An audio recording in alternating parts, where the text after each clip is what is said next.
Ogulsapar Myradowanyň hatyrasyna. 10-njy ýanlar Ogulsapar Myradowanyň dowlan gününiň 70 ýaş ýyllygy bolmaly. Türkmen rejimi Turkmenistanyň batyrgy watançysyny öldürenne bary ýogy 58 ýaşyndady. Ogulsapar uruşdan soňky ýyllarda Aşgabatda demir ýol işgäriniň köp sanly maşgalasyna dünýä indi. 2004-nji ýylda adam hukuklaryny goraýjy bolup Azatlyk radiosy bilen kem-kemden hyzmatdaşlyga başlady. Ilki bilen ýazan habarlaryny vermek bilen soňra radio ýaýlymlaryna sesli açaçan çykyş edip başlady. 2006-njy ýylyň 18-nji iýunyna Türkmenistanyň Milli Howpsuzlyk Ministrligi raýat aktivistleri Ogulsapar Myradowanyň, Dogony Sapardurdy Hajiýewy we Anawurwan Amanglyjewy tutsak etdi. 19-njy iýunyna telewizionda geçirilen hökümet ýygnagyna Milli Howpsuzlyk Ministri Gelli Muhammed Aşyr Muhammedow tutsak edilenler içalykda we ýurdun içindäki ýagdaýy durnuksuzlaşdyrmakda aýplanýar diýdi. Şeýle hem içallyk aýplamalary Fransiýanyň elçihanasynyň medeni geňeşçisi Henry Thomasyny we Ýewropanyň howpsuzlyk we hyzmatdaşlyk guramasynyň wekili Fransiýanyň raýaty Benjamin More'a garşy açaçan edildi. Milli Howpsuzlyk Ministrliginiň şeýle beýany diplomatik dawa ödöretdi. Halkara tankytlaryň basyş astyna Milli Howpsuzlyk Ministrligi içallyk aýplamasyny derrew ýatyrdy we olaryň birine 3 tane bi kanun pöň okuny oklap, 3 tane türkmen aktivistlerini bi kanun ok saklamakda aýyplady. Türkmenistanyň ähli ýaşaýjylary üçin ilkinji kadrlardan bu adamlaryň boyun almalarynyň basyş astyna alnandygy aýdyndyr. Myradowanyň kaziýet işi 2006-njy ýylyň awgust aýynda ýapyk kapylaryň aňyrsynda geçirildi. Kaziýet dinlenşigine çenli hat alşmak we aklawjy bilen habarlaşmak hukugy bolmadan tutsawlykda saklandy. Batyrlygy we berk raýatlyk ýagdaý bilen tapawutlanýan Ogulsapar Türkmenistanyny ösendäp desurlaryň tersine kaziýetde günäsini boyun almakdan, prezidentiň öňünde tow etmekden ýüze gürdi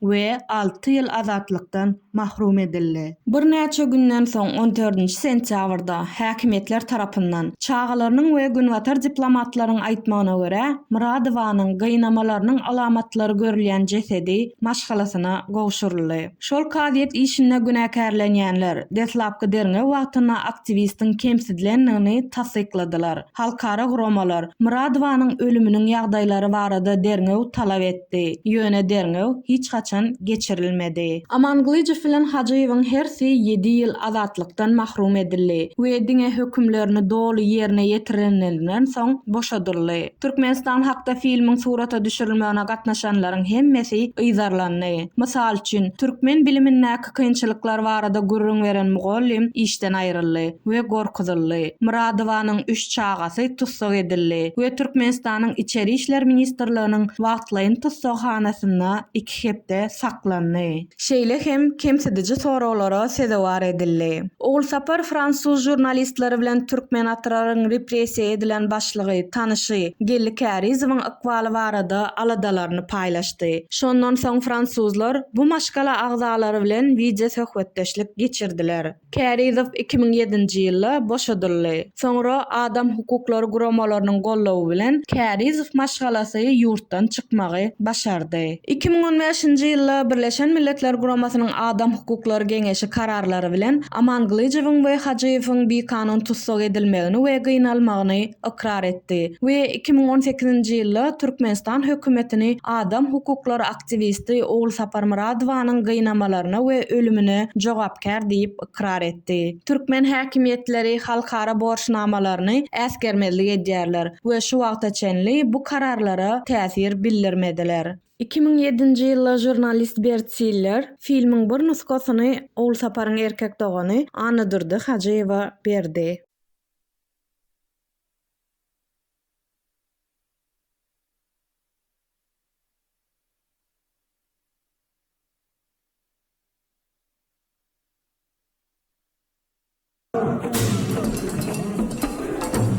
Niyazov, Supreme Commander of the Army.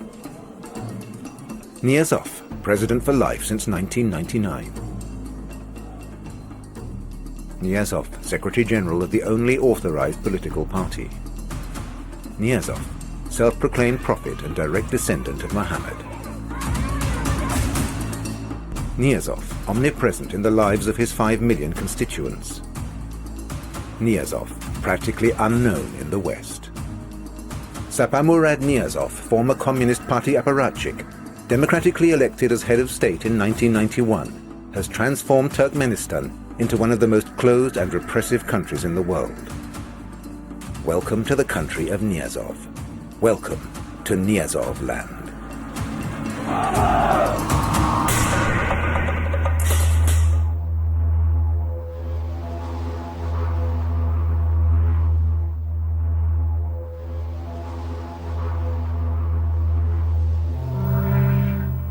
Turkmenistan. Former Soviet Republic in Central Asia, independent since 1991, best known on the world scene because of its immense reserves of gas and oil.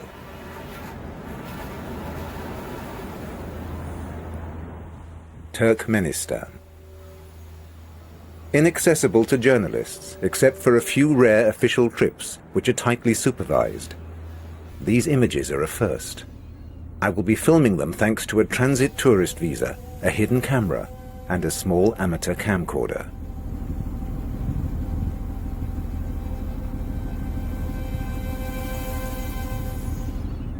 Three times a week, a ferry crosses the Caspian Sea.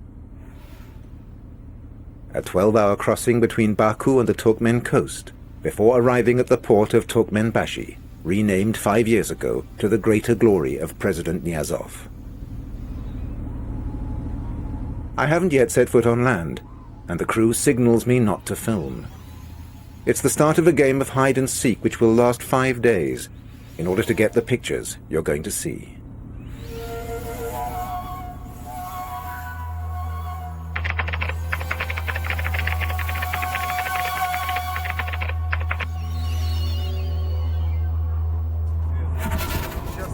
Here I am, finally on Turkmen territory. My first meeting with Kurban, the only person willing to accompany me. The risks he's taking are enormous and he knows it. To protect him, I avoid filming his face. I don't yet know that this precaution will turn out to be useless. I don't yet know that in helping me to do my job, the worst is in wait for him.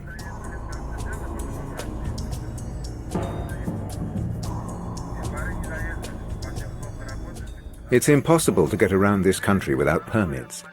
Thanks to his taxi driver's license, Kurban is allowed to drive foreign tourists around. My bags are regularly checked, fortunately very hastily. These pictures have of course been filmed with a hidden camera.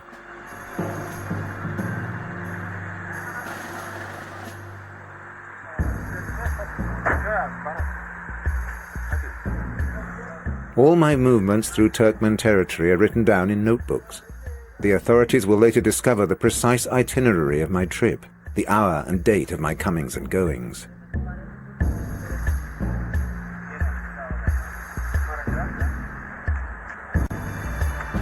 Certain regions are closed, entry is forbidden. Others are less controlled. Generally, roadblocks like this are set up every 100 kilometers. There are not often arrests. It's more a way for the KGB agents and soldiers to mark their territory and frighten the people.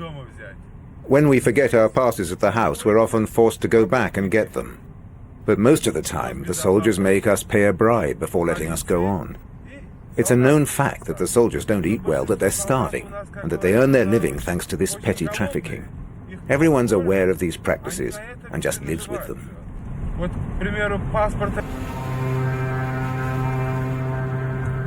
No less than 7 control posts await us on our way to the capital, Ashgabat, 600 kilometers away. This monumental gate is the symbolic entrance to the city. We pass at once from poverty to opulence. We're on our way to the hotel, a brand new building constructed to Western standards to welcome the rare tourists. Kurban goes with me to check an essential detail, a daily precaution in a dictatorship, the presence of hidden mics. They can be found everywhere, but especially in hotel rooms, restaurants, and any places frequented by foreigners.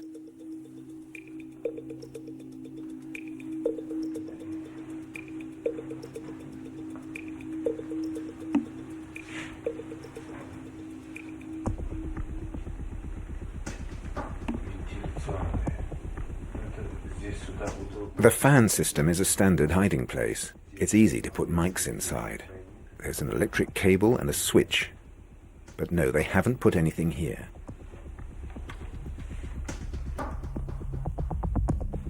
It's expensive to place mics. It's not done systematically in the second-class hotels. After a careful inspection, Kurban finds nothing suspicious. Wiretapping is managed by a very efficient system put in place by a German firm, according to our sources. All the regime officials know about it and are wary of it, like Orasov when he was director of the central bank.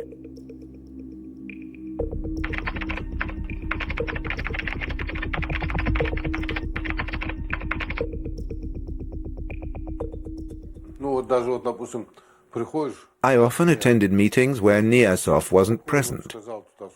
When I arrived at his house later, he would sometimes ask me, "Why did you say that at that meeting? You shouldn't have called that person all those names." How did he know what had happened without using a wiretapping system which he had had installed? He uses it all the time. My first visit with Kurban to the city centre. Ниязов has decreed that Ashgabat shall be one of the most beautiful cities in the world.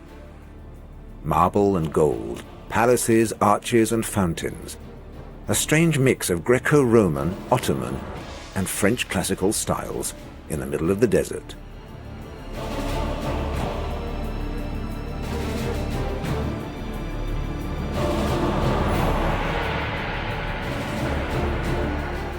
The city has been a huge building site for 15 years. It's being constructed at a furious pace, without the advice of anyone except the president. From one day to the next, inhabitants are expelled without notice. Here there were residential buildings which were razed to the ground. There, just at the crossroads, there was a nursery school. Last January it was torn down in less than 3 days to build administrative buildings in its place. A city built to the glory of President Ниязов. Not a square, a crossroads or a building without his portrait or a giant photograph. On every structure, in every color.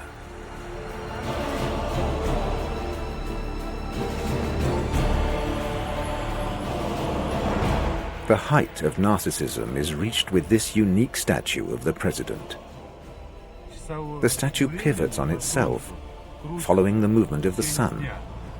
Now it's noon, and the sun strikes Ниязов full in the face. Ниязов is always facing the sun, as if he were the guiding star of his people.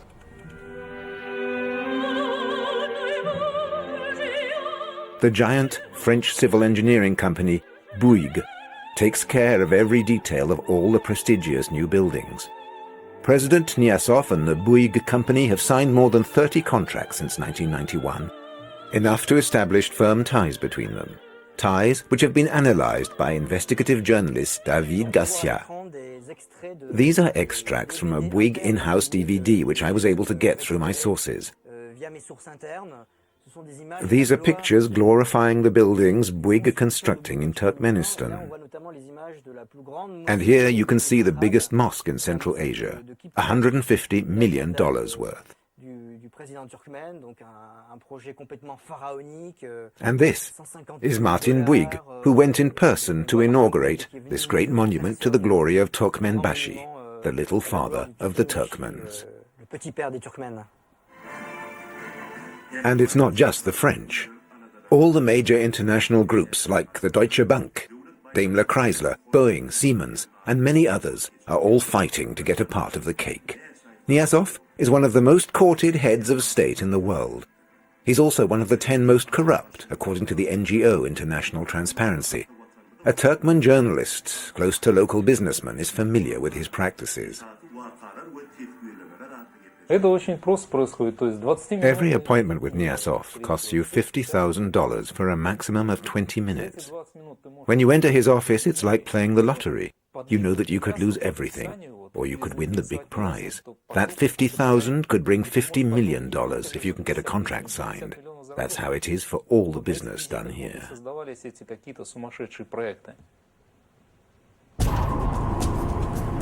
Niyazov is rich, very rich. Turkmenistan is the world's 4th largest producer of gas and has the world's 5th biggest reserves. 70% of the revenues go directly into Sapa Murad Niyazov's personal bank accounts. However, the president wants to appear generous in the eyes of his people. Water, electricity and gas are free. But 58% of the population live below the poverty line.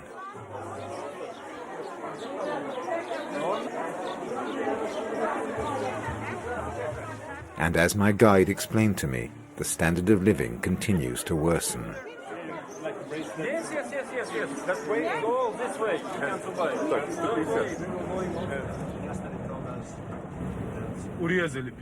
Niyazov has reduced retirement benefits by between 30 and 50%. In some cases, he's completely done away with them. The result is that there are a lot of disgruntled people, and not just the elderly. Unemployment is so high, many families live on their grandparents' pensions. So without that source of revenue, it becomes very difficult to survive.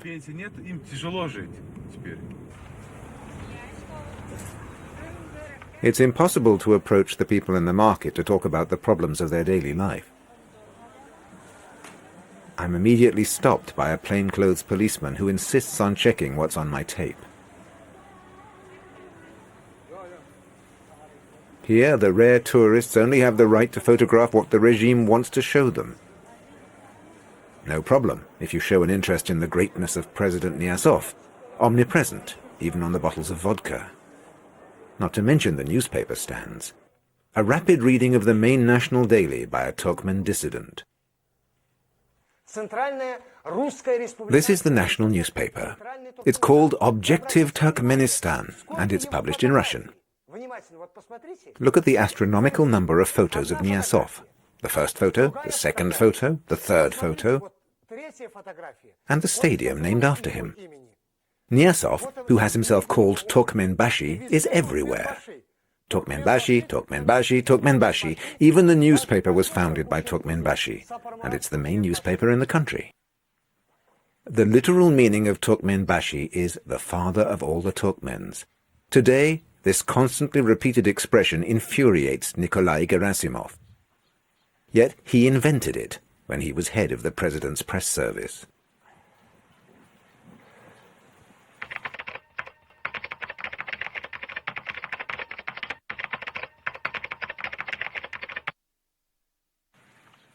"10 years of good and loyal service which have left their mark. I feel responsible for what's happening in Turkmenistan, and I can tell you that it weighs heavily on my conscience. I was the one who had him called Turkmenbashi, the father of all the Turkmens. It was my colleagues and myself who aided the rise of his dictatorship by creating a halo of holiness around President Niyazov.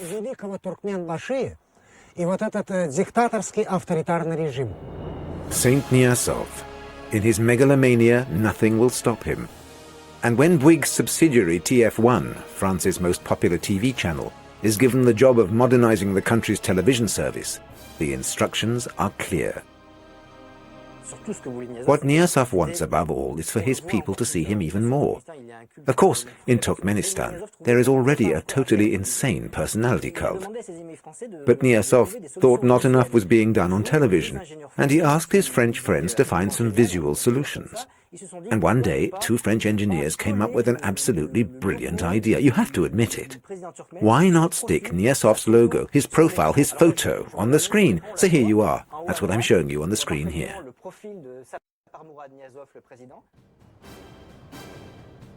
A royal profile, encrusted permanently on the 4 national television channels. The TV news is broadcast in a loop all day long, in 4 different languages. Monsieur Rogatine, avec ses félicitations à l'occasion de l'élection du chef d'État au poste du président du comité olympique du Turkménistan. Dans son message, the main news stories, Niyazov, his achievements, his buildings, his work, his thoughts, and his birthdays. Not a minute passes without someone speaking about him. And for any journalists who forget, the punishment is immediate. Niyazov said one day to his associates, "They talk only of me, of me, of me. You shouldn't show so much of me in the media." The director of the national television station took him at his word and reduced his presence on the air.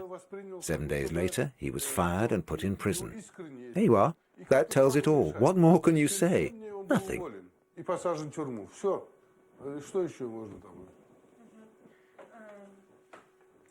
Except that the number of programs devoted to Niyazov has doubled since this guy was imprisoned. My third day in Turkmenistan. We're meeting Olga, a teacher who lives in a small town in the country.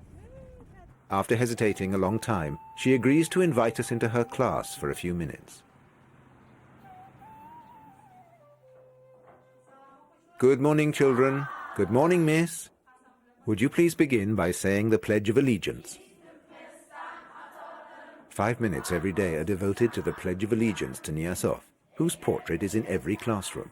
A pledge which ends with these words. If I say the least evil against you, may my tongue dry up. If I ever betray my country Turkmenistan and my great leader, Sapamurad Turkmenbashi, may my life be reduced to ashes. Jeren is 17 years old now. She grew up with the personality cult of Niyazov from the age of 6.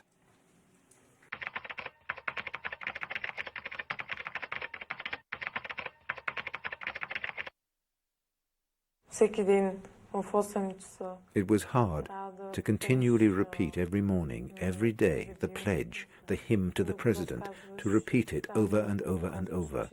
I will never harm my great leader. But we had to do it, so we did. Eventually everyone loved him because there was no other choice but to love him. The best students, the most indoctrinated ones, are seated at the president's table. There's one in every classroom. This special table is covered with a rug and a portrait of Niyazov. As for the school books, they're all dedicated to the glory of the president. All our studies revolved around the president. We were taught all day long, whatever the subject was, that Niyazov was an exceptional person. Even that he was one of the 3 most important people in the world.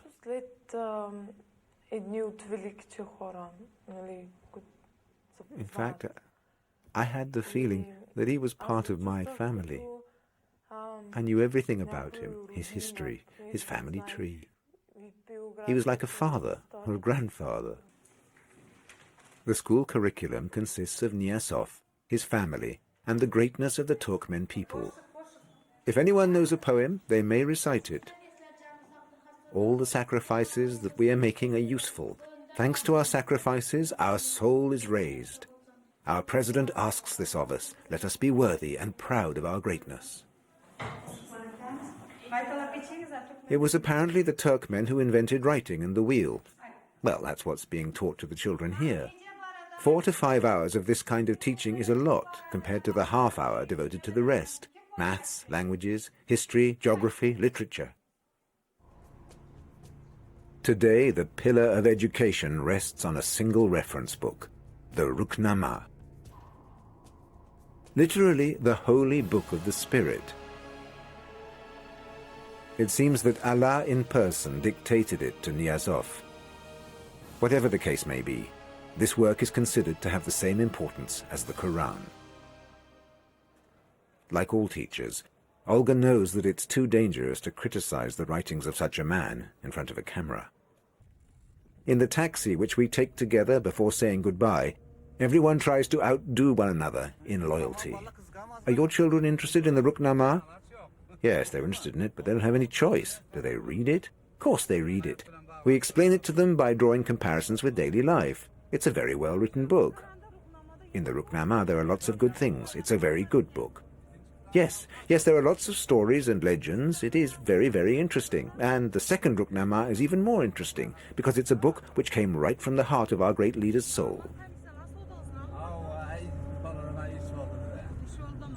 We're very proud of it. The teachers have no input regarding the content of the school program.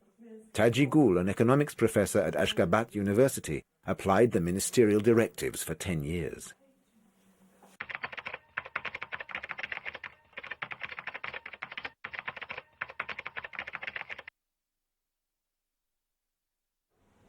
The teachers who didn't agree with the program were quite simply fired. And as there began to be less and less posts, one would just keep quiet. At the university, we were asked to teach subjects as ridiculous as, for example, the politics of the great Sapamurad Turkmenbashi. And we had to include the expression "the great" every time we mentioned his name, which meant every 2 lines of the text. Translated into text. Now please help her. For the professors, getting access to other sources of information to beef up their courses has become a real challenge. It's absolutely impossible to find books and information from before 1999. When I was looking for novels or historical books, for statistical data written before that date to prepare my classes, they told me at the library that there weren't any, or that they were stocked in a special place to which I didn't have access. The whole population passes through the Ruknama mill. Every citizen is supposed to have a copy. It's required. It's studied everywhere. On television, in businesses, in the army,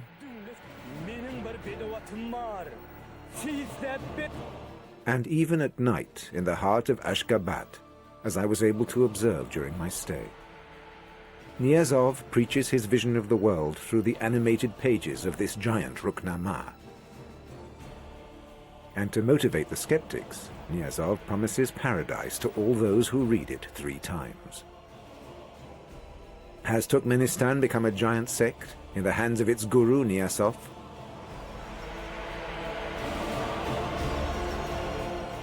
This man loves power, hates sharing it, and so he creates a vacuum around him.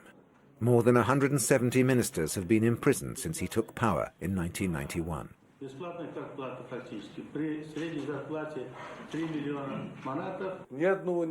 Not a single minister, politician, or civil servant has left his post in a normal way. 90% of us have been arrested and sent to prison, and it's increasing. There have been 5 directors of the central bank over the past 15 years. I stayed for 7 years, but none of my 4 successors remained for more than a year, and all 4 are today in prison. It's the same for the 4 presidents of the parliament. All are in prison, and 1 died there. The deputy prime ministers and ministers are practically all under lock and key, and there are really very few of us who managed to flee the country.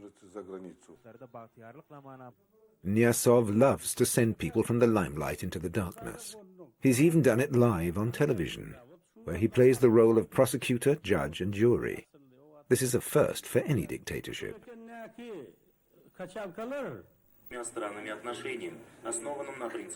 This family experienced the president's displeasure and his parody of justice. These former apparatchiks want to meet me to bear witness, unmasked. They believe it's the best way to save the life of their loved one. Recent events have led me today to choose to blur their faces. Let's call this woman Natalia. Her husband, a senior civil servant, was for a long time very close to President Niyazov. It was around 1999. It was at a cabinet meeting. The president kept complimenting my husband. He never wearied of praising his work. He said to him, "You work well.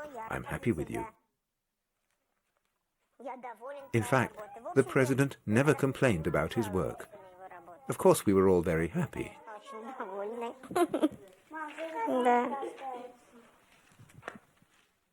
Her life collapsed 4 years ago on a Saturday at 6:30 in the morning.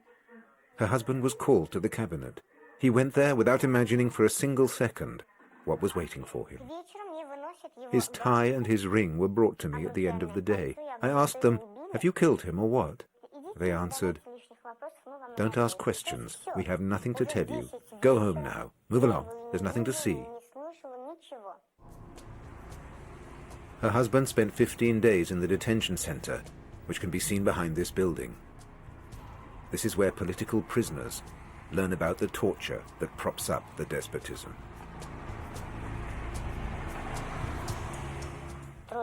For 3 or 4 days, he refused to admit to what he hadn't done. He refused to say he'd stolen his own horses. So the Interior Minister resorted to blackmail. He told him, if you don't admit it, we're going to torture someone in your place. And then they brought in a prisoner who my husband didn't know. They stuck a needle connected to an electric cable into his genitals, and the torture session began. My husband couldn't stand to see all that blood, and he signed a false confession. 2 months later, the trial was a formality. He was sentenced to 6 years in prison. Since then, Natalia has done everything she can to try to get him out. He was very athletic and physically very strong before all the torture. Now he's very sick. He had a heart attack in prison, as well as a cerebral hemorrhage. He lost 30 kilos. He got seriously ill with pneumonia, and recently he's had a second heart attack. It's terrible. Nobody listens to me when I ask that he be released from prison for health reasons. Like most of the political prisoners, her husband is serving his sentence in the heart of the Karadum desert. We tried in vain to get close to the Baramali prison with Kurban and Ogulsapar, a correspondent for Radio Liberty, who collects all available information about the prisons.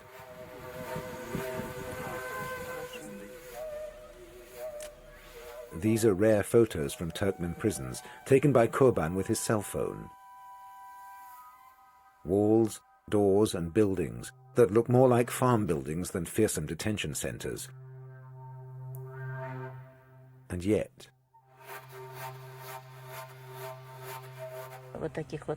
the former officials of the regime are kept in particularly harsh conditions. They're considered dangerous terrorists and treated as such. No one has any contact with them. Their families have no news and can never visit them. Even the Red Cross or the UN or the OSCE have no access to these prisons. Timur was a lawyer for almost 30 years in Turkmenistan.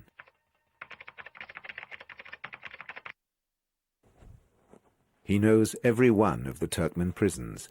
His daily experience of them was often gruesome. 20% of prisoners die each year in detention.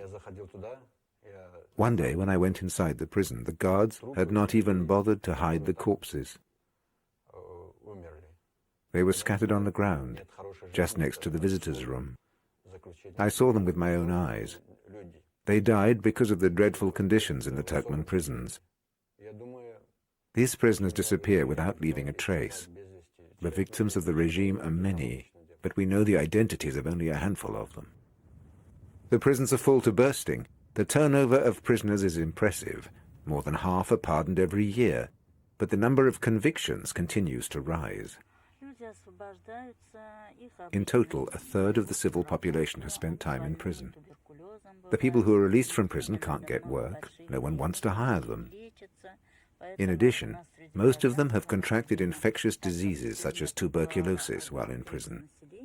As treatment is expensive and they can't afford it, this illness, like many others, is spreading throughout the population. Day 4 in Turkmenistan. I leave very early from Bachadok.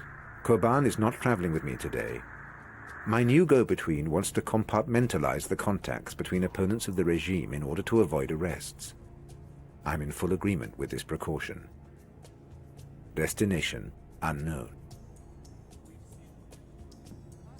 After 3 hours on the road and innumerable detours, we meet our contact near a farm.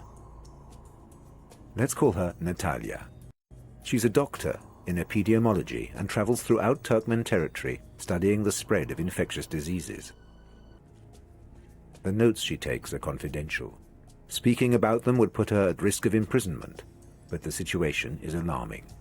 Natalia wants to talk about it in order to alert international opinion. Diseases unthinkable during the Soviet period, such as cholera, typhus, and the plague, have reappeared over the past few years. The main reason? Malnutrition and the abandonment of a basic sanitary policy indispensable in these regions. Contaminated animals are buried in communal graves like this one. Due to the absence of fences, other animals graze on the grass round about. In this way, more and more epidemics are caused. 69 people died of the plague recently. Through examining a dromedary they'd eaten, it was discovered how they had been contaminated. The dromedary had been bitten by a rat, and it had caught the plague virus. That's how the disease was transmitted to man. How many Turkmens have contracted these infectious diseases? In order to know more, I went to a hospital in a border town. These pictures were filmed with a hidden camera. I pretended to be ill, the best alibi I could find to enter the hospital without alerting suspicion.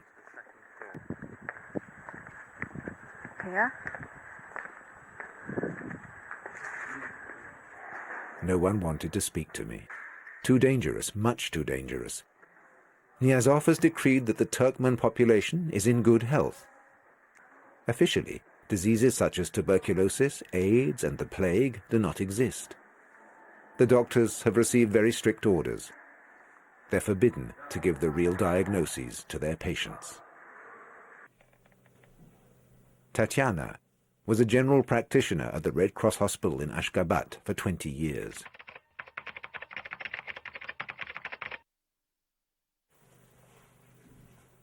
She could no longer bear being forced to hide the truth and administer unsuitable treatments to her patients, if and when she could offer any treatment at all. It's impossible to tell the truth to the patients. We are wiretapped. We're under constant nitpicking controls. It was really too dangerous for me and for the senior consultant to tell the patients, here, you have this disease and you should get treatment. I was always lying to the sick. It was horrible. I remember a woman who didn't know what she was suffering from. I saw right away that it was tuberculosis, but I wasn't able to tell her. I told her that she had problems with her stomach. I had her take antibiotics, but of course they had no effect on her, and for good reason. She continued to lose weight. Her state of health grew more and more alarming, and it was terrible to see it. I was powerless, confronted by all these tragedies. Tatiana is one of the doctors of Russian origin who were victims of ethnic cleansing. 30,000 of them, like her, fled the country. It was a real brain drain. Today, Turkmen doctors are young and totally lacking in experience. There's a shortage of medicines. Incompetence reigns. We're on the way to meet a convalescing Turkmen woman. She's just been operated on abroad for a slipped disc. In Turkmenistan, no one was capable of treating her. I filmed her statement with a hidden camera, without her knowing it. The last 3 months, I couldn't even stand up. I went abroad to be examined. I was told, you have a crushed disc. We have to operate at once. The operation was a success, the pain a memory. In Turkmenistan, she risked becoming paralyzed. The Turkmen doctors only gave me painkillers, that's all. That's all. Yes, and an injection from time to time.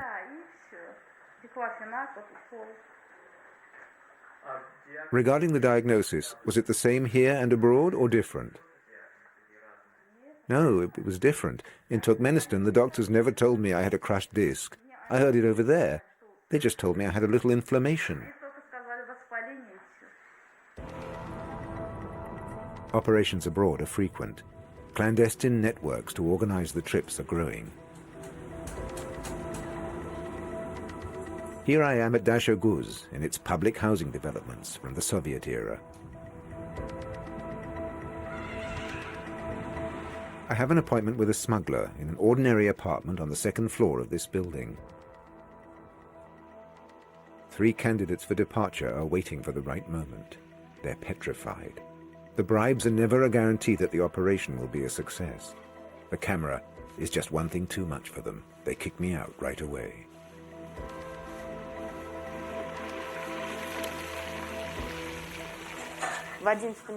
Many Turkmens don't get the chance to go abroad for health care. It's too expensive, or simply impossible to leave. This is Natalie's case. She tried to go to Moscow last March to have her son examined. In vain. When I arrived at the airport, I wasn't allowed to embark. I was told I didn't have the right to leave the country. Since then, my son's health has got worse. I don't know what to do to treat him. I have the impression that we're dogged with bad luck. Several months ago, Natalie discovered that her 11-year-old son Vladimir had a tumor in his groin. What exactly is wrong with him? How can he be treated? It was impossible to get any answers. Like many Turkmens, she watches powerless as her son's illness progresses. Many people are in the same situation, but no one talks about it. In Turkmenistan, the journalists never talk about the prisons full to bursting, the ravages of drugs, the record rate of unemployment, the rising mortality rates. The media, personally directed by Sapamurad Turkmenbashi, has to present an idyllic picture of the country, that of a chosen people living in a golden age. This is the president's prophecy, and it must come true. Those who don't preach the good word are immediately dismissed. I picked up the phone and I called such and such a journalist who dared to express a different point of view. He was immediately fired from the TV station. I had false accusations run up against him. I had him deprived of all his perks and of his salary. He had to be accused in front of the whole country and humiliated in front of the people.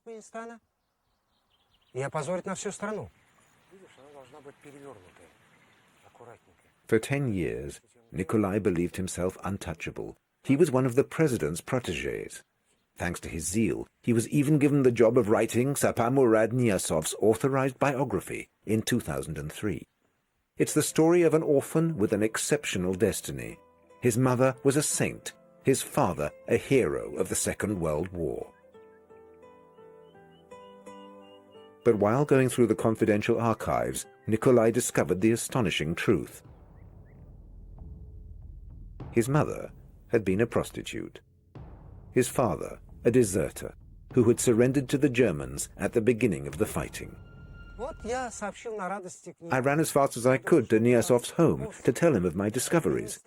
I thought he would give me the post of Minister of Information, without thinking for an instant that it was going to end badly for me. Nikolai was arrested. The Secret Service tried to kill him in prison. How did I learn they wanted to kill me? From the Minister of National Security himself, who was sentenced to 32 years in prison and who ended up a year later in the same prison as me.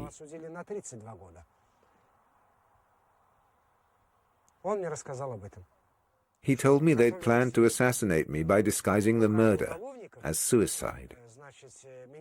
They changed their minds because of my foreign contacts. Sentenced to 25 years in prison, he was freed 2 years ago as a result of international pressure. When he left prison, he weighed only 38 kilos, and he looked 60 years old instead of 47.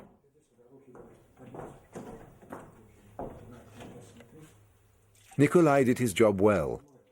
Today, all the press in the country is shackled, including the very few foreign journalists allowed into Turkmenistan. This BBC reporter received an exceptional permit to go to Ashgabat 3 years ago for the celebration of the anniversary of the country's independence.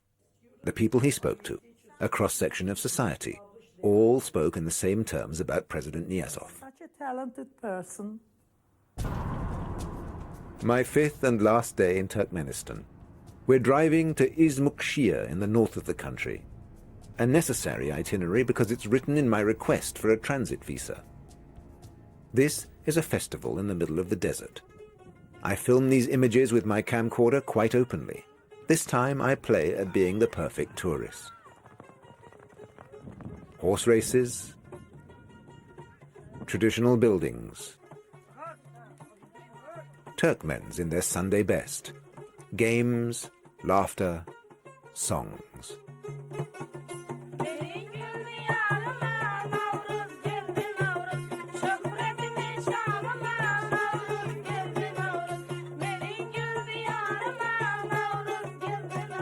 No one wants to answer my questions.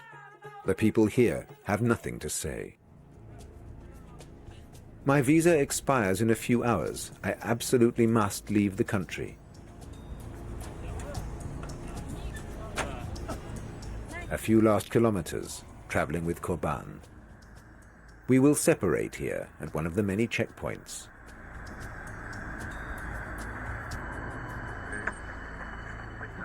My fixer Kurban proposes to keep the hidden camera in order to shoot sequences we didn't have the time to film.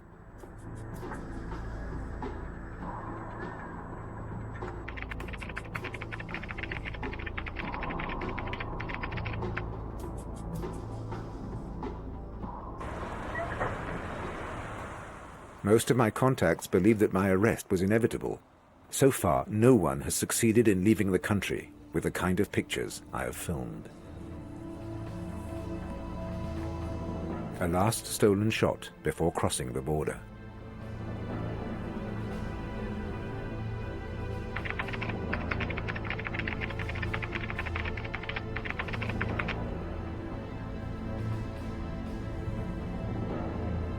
Relief. Luck is with me. I've managed to cross the border, slipping through the net. These are the first pictures filmed with my hidden camera from the other side of the border in Uzbekistan. 2 young Uzbeks were killed a few hours ago by Turkmen soldiers. They tried to cross the border illegally. Living in Turkmenistan has become a risky activity, especially for the handful of people who work with foreign journalists. Kurban was arrested last June the 17th, as well as Ogulsapar Muradova, the journalist for Radio Liberty. Their arrests were front-page news. Here's an excerpt we were able to obtain via the internet. The camera hidden in a pair of glasses is shown on the screen. My name is quoted, my itinerary and the way in which Kurban helped me. Everything is recorded in the greatest detail. Fransa'nın rayeti Katrina Bartleri özünün hususi avtolarına karşılar, olori Aşgabat'ın rahat mehmanxonasına yerleştiriyor. Şol yerde Nicholas Hook Confessions extorted from Kurban in 3 days of uninterrupted interrogations in the National Security Building, the very one I filmed with him 3 months earlier. An official of the ministry saw him at the end of the torture sessions. He was unrecognizable, according to this eyewitness account. At the same time, President Niyazov continues to say that his country is the Switzerland of Central Asia. The foreign press says that since the fall of the Soviet Union and the independence of our country, we have violated the rights of man. If you look for someone whose rights have been violated, even just one such person, you won't find him. There are legions of them abroad, like Nikolai. Close to 500,000 Turkmens of Russian origin have fled the country. What liberty? The people live in permanent fear. They're afraid they'll be taken to the basement of the National Security Service, Turkmenistan's cruelest secret service. What liberty? People no longer dare talk among themselves, but have to whisper. Niyazov is present everywhere, and not only on Earth or on our banknotes. They have debaptized the moon to give it his name as well as the planets.